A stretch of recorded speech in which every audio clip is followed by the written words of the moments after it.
Out in space, astronauts experience something extraordinary. Time slows down. This phenomenon is called time dilation. Where moving faster actually gives you more time. But back here on Earth, we are all moving fast. And yet, somehow, time always feels like it's slipping through our fingers. What if the real problem isn't the lack of time, but how we are managing it? Notice how most successful people on Earth seem to achieve more in a single day than most of us do in a week. Is it raw talent? Superhuman effort? Or could it be something far simpler? The truth is, they have mastered a skill we often overlook: managing time. In trying to be the best version of yourself, you can capitalize on time to harness your abilities. So let me introduce some tips and solutions for you to balance your time and energy as we go along the video. Let's begin with a key piece of advice: that you own your time.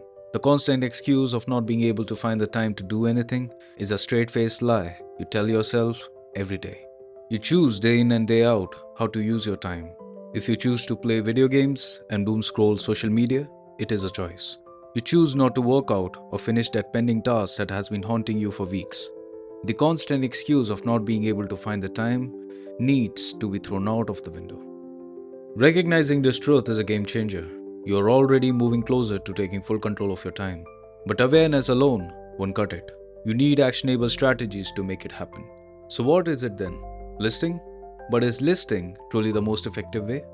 Although extensive research has been done on several physical ways in which time can be capitalized upon, researchers mostly agree that making a to-do list might actually be less effective than you might think. Think of it this way: if all your time goes into making a list rather than committing to any real task, it is a waste of time. Hence, listing may not be the one-stop solution to your problems. It might actually hinder your productivity rather than enable it.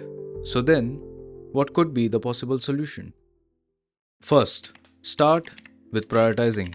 Your brain is a muscle, and like with any other muscle, only constant exercise can tone it into an ideal shape. So rather than spending your time making lengthy lists that have hundreds of items on it, start with the most pressing and immediate task that needs to be finished. Whether it is your boss's email, that incomplete assignment due tomorrow, or that marathon in 2 months you want to prepare for, prioritize.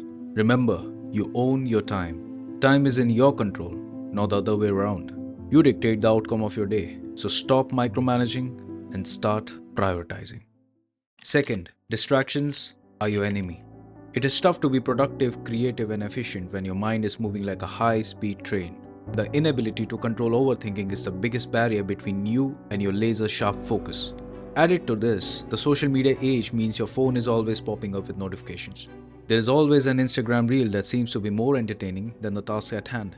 So how can we stop distractions from overpowering us? Productivity expert Carl Newport recognizes and acknowledges this problem in his book, Deep Work. Newport argues that an intense state of concentration for a prolonged period of time allows you to produce better and more refined work. This process involves a stress-free, distraction-free workflow that typically lasts around 90 minutes. This means switching off your phone, turning on the Pomodoro timer for 25 minutes. After each Pomodoro, take a 5 minutes break. After 4 Pomodoros, take a long break of 15 to 30 minutes. It allows you to harness the true essence of your brain power. Try to singularly focus on a task. Your singular and complete attention will mean a heightened sense of cognitive abilities. Third and the last, make an artificial deadline. Now that you have the mantra to manage your distractions, it is time to understand how you can make the most of your deep work state. Just imagine, your Pomodoro is on, your phone is turned off and forgotten at the other end of the room, and yet when you sit down to do work, you're overwhelmed and anxious. Don't worry, this is normal and happens to all of us. Scientifically speaking, your working memory holds only a couple units of information at a time. This kicks your brain into overdrive. In trying to keep track of your several moving parts, you lose sight of the most important task that actually requires your utmost attention. To not lose sight of the truly significant aspect of your day, leverage an artificial deadline to make it more real and concrete. For instance, if you tell yourself you're going to finish your task in an hour, make sure you finish it in an hour.